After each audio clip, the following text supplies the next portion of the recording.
नमस्कार दोस्तों, मैं हूं अक्षय और आप देख रहे हैं नेशनल संवाद। इस वक्त मैं लखनऊ में मौजूद हूं। 2024 का लोकसभा चुनाव आ गया है। 24 में क्या परिवर्तन संभव है या नहीं, इन सारे विषयों पर बातचीत करने के लिए आइए जानने की कोशिश करते हैं। क्या लगता है चाचा, अभी जिस तरीके से 2024 का लोकसभा चुनाव नज़दीक है और किसान लगातार सिंघू बॉर्डर पर पहुंच रहे हैं, धरना दे रहे हैं, वो अपने हक अधिकार की मांग कर रहे हैं, ये सरकार किसानों के साथ न्याय नहीं कर पा रही है। हम आपको फिर आपके चैनल से कहना चाहता हूं, वहाँ जो सिंधु बॉर्डर पे वो किसान नहीं बैठे हुए हैं, किसानों के ठेकेदार बैठे हुए हैं। वो किसान किसी सूरत पे हो ही नहीं सकते हैं। जो 2-2, 10-10 फार्चूनर से चल रहे हैं, वो सिर्फ किसानों के, छोटे छोटे किसानों की, इस देश की यही विडम्बना रही है कि जो छोटे छोटे किसान रहे उनके आड़ पे, जो छोटी छोटी जातियों के छोटे छोटे लोग रहे उनके आड़ में बड़े बड़े लोग, जैसे पिछड़ों में छोटी जात के लोग जो 80% जो लोग हैं, उनकी बात उनको अपने साथ लगा करके 20% पिछड़े लोग अपनी राजनीति को सेका, अपने सुख स्वार्थ के लिए अपनी सारी व्यवस्थाओं को ठीक किया, उनके विषय में कोई नहीं सोचा। यदि आप कह रहे हैं कि वो किसान नहीं है, तो देश का किसान एमएसपी की मांग कर रहा है। इस सरकार को एमएसपी निर्धारित कर देनी चाहिए। हाँ, तो एमएसपी 350 रुपया आप निर्धारित करवा देंगे। कौन निर्धारित करेगा? 350 रुपया वो मांग रहे। 350 रुपया गेहूँ बिचेगा। आज गेहूँ की जो और आदमी कहाँ चला जाएगा? तो अभी बीजेपी ने स्वामीनाथन, MS स्वामीनाथन को भारत रत्न दी है। राहुल गांधी जी कह रहे हैं कि जो स्वामीनाथन की रिपोर्ट है उसको हम लागू करेंगे, किसानों को मिनिमम सपोर्ट प्राइस हम देंगे। तो जो काम सरकार को करना चाहिए वो वादा तो राहुल गांधी कर रहे हैं, सरकार कर नहीं पा रही है। तो एमएसपी देने में दिक्कत क्या है? सरकार 20% लोगों की बात को नहीं मानेगी। 80% जो हमारे यहाँ बेरोजगारी और बेबसी है, जो 80% लोग भूखमरी के कगार पे हैं, जिनके पास 1 बीघा 2 बीघा 4 बीघा से काश्तकारी है, उनकी बात माननी चाहिए, ना कि इन ठेकेदारों की, जो बड़े बड़े जो ठेकेदार हैं। इन लोगों ने खेत में हल चलाए नहीं। ये तो सिर्फ उन गरीब मजदूरों को मधुआ मजदूर बना करके उनको अपने साथ ले जा करके रोटियां सेक रहे हैं। ये अब नहीं इस देश में चलने वाला। देश में सबके साथ, सबका विश्वास, सबके विकास पे ही बात होगी। जो इन लोगों ने अराजकता 60 साल में फैला रखी थी, वहाँ पे क्या सिर्फ पंजाब में ही किसान है? लेकिन नहीं, उत्तर प्रदेश में किसान नहीं, और क्या महाराष्ट्र में किसान नहीं, कि बिहार में किसान नहीं, हर जगह किसान नहीं जा सकता? सिर्फ पंजाब के ही किसान हैं। वो कुछ नहीं, वो सिर्फ दलाल हैं। वो सिर्फ किसानों के नाम पे दलाली कर रहे हैं। वो किसी को देश को किसी को चलने नहीं देना चाहते। अगर एमएसपी स्वामीनाथन के आयोग 10 साल कांग्रेस है, इस कांग्रेस ने क्यों नहीं लगा दी? लेकिन मेरा सवाल है कि अभी आपने कहा कि वो किसान नहीं है, चलिए ठीक है, लेकिन जिस तरीके से किसान, आप कोई भी मान लीजिए ये पेन है, ये पेन खरीदने जाते हैं, इसकी कीमत निर्धारित है, MRP निर्धारित है 5 रुपये। तो किसान यदि अपनी MSP मांग रहा है तो उसमें दिक्कत कहाँ से आ रही है? एमएसपी आप चाहते हैं, आप उसका आप वो करेंगे, और भी किसान थे, और क्या आम जनता मर जाएगी जो खरीद के खाती है? नहीं, MSP निर्धारित, MSP 350 रुपया गेहूँ, एक मिनट MSP 400 रुपया नहीं, वो देखिए 350 रुपया में गेहूँ खरीद करके, देखिए उसका निर्धारित करने के लिए मान लीजिए ये पेन है, इसकी कीमत 5 रुपये है, इसकी MRP तो निर्धारित है। आप खरीदने भी कोई छोटा प्रोडक्ट आप खरीदते हैं तो उसकी MRP निर्धारित होती है। लेकिन जो किसान अपना खून पसीना बहाकर और खेती करता है, पूरे विश्व का पेट पालने का कार्य करता है, अगर वो अपने राशन की MSP मांग रहा है तो उसमें गलत क्या? नहीं, आप क्या चाहते हो? 80 रुपया किलो गेहूँ हो जाए, कई रुपया किलो और लोगों को मार दिया जाएगा? हम यहाँ दाम बढ़ाने की बात नहीं हो रही है। यदि आप 22 रुपया किलो, यदि आप राजनीतिक एजेंडे के तहत MS स्वामीनाथन को भारत रत्न दे सकते हैं, तो जो MS स्वामीनाथन की रिपोर्ट है उसको भी भारतीय जनता पार्टी को लागू करना चाहिए। उस पे विचार होगा। अब अभी उनको कब होगा? 10 साल बीत जाने, 10 साल में जब सब सत्यानाश करके देश को छोड़ दिया, देश में कुछ रखा नहीं, गेहूं जा करके वहाँ अब किसानों का कोरोना आ गया। आप बता रहे हो 10 साल में, 10 साल के लड़के से 25 साल के 30 साल के यदि बुढ़वे ने 30 साल में बेच के खा लिया, उसके तुम 10 साल के लड़के से जो पैदा हुआ उससे कहोगे 10वीं वाला लड़का तुमने ये स्टॉक स्ट्रक्चर क्यों नहीं बनाया? 10 साल में हमने तो 30 साल, हमने 60 साल किया, तुम उससे आप उसकी बराबरी करोगे? अब हमको भी 20 साल करने दो, देखिए 20 साल में हो जाएगा आपको। आप देख रहे हो, लेकिन खुशहाल होंगे जो यहाँ भ्रष्टाचार, जो आतंकवाद ये लोग मचा रखे थे, जिसके वजह से देश इतना पीछे चला गया, गरीबी में चला गया। सिर्फ ये कांग्रेस की देन रही। कांग्रेस के लोगों के अभी तो इनके सबके पैसा निकलना चाहिए जो इन लोगों ने लूट कर रखा है देश का। चलिए हम ये मानते हैं कि कांग्रेस की गलतियां थी, 60 साल कांग्रेस ने सरकार चलाया, लेकिन उसी का परिणाम है कि 10 साल आपको मौका दिया गया। मैं आपके इस तर्क से सहमत नहीं हूं कि आप 10 साल में विकास नहीं हो सकता है। आपको 10 साल तो चैनल नहीं चलाते हैं। 24 करोड़ लोग यहाँ पे उसकी नीति आयोग की रिपोर्ट आ गई, 24 करोड़ लोग बेरोजगारी से 140 करोड़ को तुम एकदम से नहीं तुम PCS बना देना चाहे तो कौन बना देगा? कौन है माइकल लाल जो बना देगा, जो 60 साल में नहीं बना पाया? 20 साल 10 साल में करो। 10 साल में सिर्फ सरकार की नाकामियां। 10 साल में तुमने क्या देश के साथ किया? देश को तुमने बांट कर रख दिया, देश को बर्बाद करके रख दिया। उसको बनाने में देर लगेगा, बनाने में 10 साल में नहीं कोई बन जाएगा। 140 करोड़ का देश है, समझ को जो तुमने लूट करके रखा उसको बनाने में कम से कम तुम 60 साल में भी 30 साल चाहिए। 30 साल लेकिन जो IAS की भर्तियां होती थी 1200 हुआ करती थी, आज के डेट में 900 पहुंच गई। अभी आपने कहा कि रोजगार दिया गया, बात तो 2 करोड़ की हुई थी, लेकिन 2 करोड़ से ज्यादा लोगों को रोजगार दिया गया। अब आप कहाँ प्रतिवर्ष आप कहने का एक रूपरेखा बनाई जाती। कोई घर में, हम भी घर में, अगर आप जाओगे घर में, घर की स्थिति खराब होगी तो यही कहोगे कि हम 5 साल में घर को सही कर दूंगा।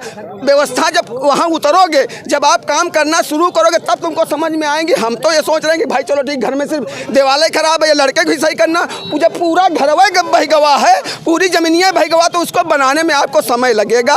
जब वहाँ पहुँचोगे घर में, उन बना रहे हैं और देश का विकास हो रहा है। आप देख लीजिए, विकास पे ही वोट होगा। और जो 20% लोग जो हल्ला उठाने वाले लोग, वो हल्ला उठाते रहेंगे, वो हल्ला जरूर उठाएंगे। और उनको जब तक वो उठाएंगे नहीं तब तक बीजेपी और प्रचंड बहुमत से आएगी। इस बार 450 के पार जाएगी, आप चिंता न करिए। मोदी जी तो 400 ही बोले हैं। चलिए आपने 400। चलिए, क्या लगता है चाचा, 24 में परिवर्तन संभव है? अब परिवर्तन तो बिल्कुल, और हर चीज का परिवर्तन होता है, सत्ता का परिवर्तन थोड़ी हो रहा है। ये तो सत्ता परिवर्तन नहीं होगा। नहीं, बिल्कुल होगा, हर चीज का परिवर्तन होता है। अगर आज जिस तरीके का आप बात कह रहे हैं सत्ता परिवर्तन की, तो देश के सामने मोदी जी जब आए थे 2014 में, तो रोजगार की, शिक्षा की, तमाम तरीके के वो अपने मैनिफेस्टो में रखा था कि हम ये करेंगे, हम ये करेंगे, हम ये करेंगे। लेकिन मोदी जी की एक भी बात सही नहीं निकल रही, जो उन्होंने कहा। तो और मोदी जी कुछ कहते हैं, अमित शाह जी कुछ कहते हैं। अमित शाह, मोदी जी की बातों को अमित शाह जी तो जुमला कह देते हैं कि ये जुमला है। कहा नहीं कहा, जब 15 लाख की बात आई, 2 करोड़ रोजगार की बात आई, तो अमित शाह जी ने कहा ये तो जुमला है।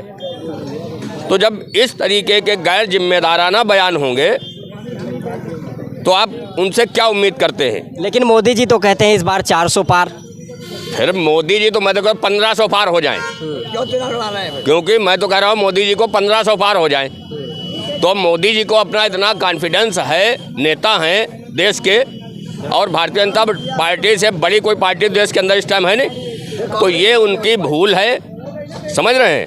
2024 में इंडिया गठबंधन पूरी तरीके से चुनाव लड़ेंगे और सरकार इंडिया अलायंस बनाएगी। जनता का जो भी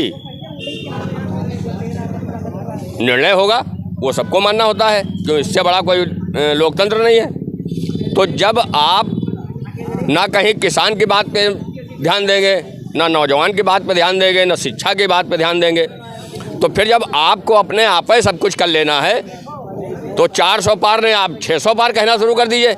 इसमें किसी को लगता तो है नहीं। तो आपको जो आज जिम्मेदारी आपको निभानी चाहिए थी, वो किसान की बात होनी चाहिए, रोजगार की बात होनी चाहिए, स्वास्थ्य की बात होनी चाहिए। आज जहां आप खड़े हैं, यहीं लखनऊ शहर के अंदर, चाहे आप बलरामपुर हॉस्पिटल की बात ले लीजिए, मेडिकल कॉलेज की ले लीजिए, ये और हॉस्पिटल हैं इनमें आप ले लीजिए, तो वहाँ पर इतनी व्यवस्थाएं गड़बड़ हो गई हैं कि यहाँ पर इनकी कोई सुनने वाला नहीं है। अब कहने के लिए तो बहुत कुछ कहा जा सकता है, लेकिन उन सब चीज़ों पे ना जा करके सिर्फ आज जो बात विकास की बात आ रही है हमेशा कि मैं विकास कर रहा हूँ, तो विकास कहाँ है? कहीं विकास दिख तो रहा नहीं, कहाँ विकास हो रहा है। तो इस वजह से जब कागज़ पे सब कुछ करना है, तो ये आपका सत्ता है, आपका शासन है, आप जो मर्जी आए वैसे आप करते रहिए। लेकिन 2024 में जितनी आसानी से मोदी जी कह रहे हैं कि 400 पार जाएंगे, तो फिर समय बताएगा कि 400 पार जाएंगे कि 1500 पार जाएंगे। चलिए चाचा, क्या लगता है? राहुल गांधी कहते हैं कि जाति आधारित जनगणना हम करवाएंगे और जो किसानों की MSP निर्धारित करेंगे, तो क्या लगता है इससे इंडिया को चुनौती मिलेगी? बीजेपी एकदम मिलेंगी। राहुल गांधी जी अगर माने हैं कि MSP को हम जो है देंगे, और जो है जो नीतियों को कह रहे हैं अगर लागू करते हैं तो अच्छी बात है। अगर देर आए दुरुस्त आए, अगर अब की बार लागू करेंगे तो जनता उस पर विचार करेगी। साफ बात है, देश के प्रधानमंत्री जी ने जो वादा किया था उसको अभी तक पूरा नहीं किए। और जहाँ तक 10 साल की बात है, 10 साल का समय ज़्यादा होता है और माननीय अटल बिहारी वाजपेयी जी भी 6-7 साल राज्य किए हैं उसी में, तो अन्य लोग भी किए हैं, उसमें जनता पार्टी की भी सरकार रही है और तमाम लोगों की सरकार रही, बीपी सिंह जी की सरकार रही, जनता दल की भी सरकार रही है, तो ये बात नहीं है। लेकिन जो बीच में हुआ, इन्होंने कोई बहुत बड़ा काम नहीं किया, कोई बहुत बड़ा कल कारखाने नहीं लगाए। मैं बार बार कहता हूँ, कोई विश्व लेवल का विश्वविद्यालय नहीं बनाए, विश्व लेवल का कोई अस्पताल नहीं बनाए, अभी कोई ऐसा काम नहीं हुआ, सृजन का काम नहीं हुआ है। हाँ, एक अच्छाई है इनमें, जो मैं बार बार कहता हूँ कि आदरणीय मोदी जी देश के प्रधानमंत्री भी रहे, मुख्यमंत्री हैं, और देश के प्रधानमंत्री मुख्यमंत्री भी रहे, और प्रदेश के मुख्यमंत्री आदरणीय योगी जी हैं, 6-7 साल हो गया, लेकिन परिवार का कोई नहीं आया है। लेकिन विकास के नाम पे लोग कोई काम नहीं किए, भ्रष्टाचार के मामले में कोई ऐसा रोक टोक नहीं लगाया, चूँकि सारे लोग जो है भ्रष्टाचार में लिप्त, चाहे जिस दल के हो, उनकी संपत्ति जब्त हो, उन्हें जेल भेजें और उनके घरों पे बुलडोजर चले, तब नहीं ये कहते अपराधी मुक्त।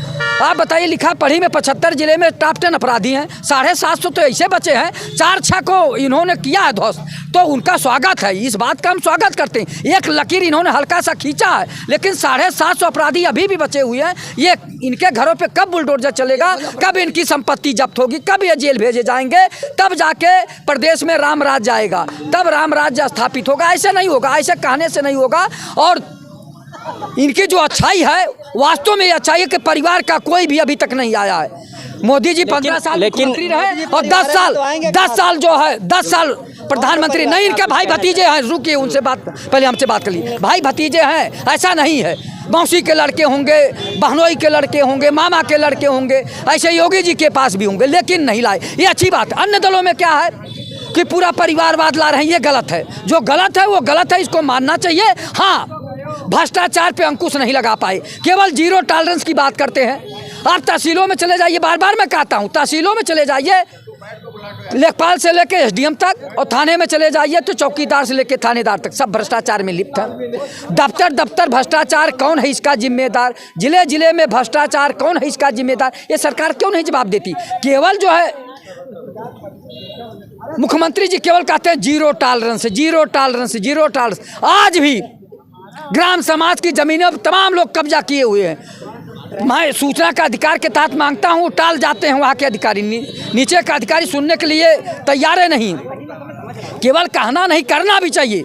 जो अधिकारी नहीं सुन रहा है उसके तत्काल जो है बर्खास्त करिए, उन्हें जेल भेजिए कि ये क्या हो रहा है। आज अभी आपने देखा है, सुना होगा कि पेपर में भी आया कि यहाँ के डीएम ने कहा है कि अगर जो है IGRS जो लोग कर रहे हैं उस पर अगर अमल नहीं हो रहा है और जितने भूमाफिया हैं उन पर जो है शिकंजा नहीं कस रहे हैं, वो अधिकारी दंडित किए जाएंगे। लखनऊ के डीएम का आदेश है और नवभारत टाइम्स में छपा है। तो आप बताइए, इसी तरह हर जिले में है, लेकिन उस पर अमल क्यों नहीं हो रहा? माननीय मुख्यमंत्री जी तो रोज आदेश करते हैं, उनके अधिकारी बेलगाम है, वो भ्रष्टाचार में आकंठ डूबे हुए हैं, उनके ऊपर कब कार्रवाई होगी? मैं बार बार कहता हूं कि लेखपाल से लेके एसडीएम तक, उसमें तहसीलदार भी रहते हैं, कानूनगो भी रहते हैं। ये लोग क्या कर रहे हैं भैया?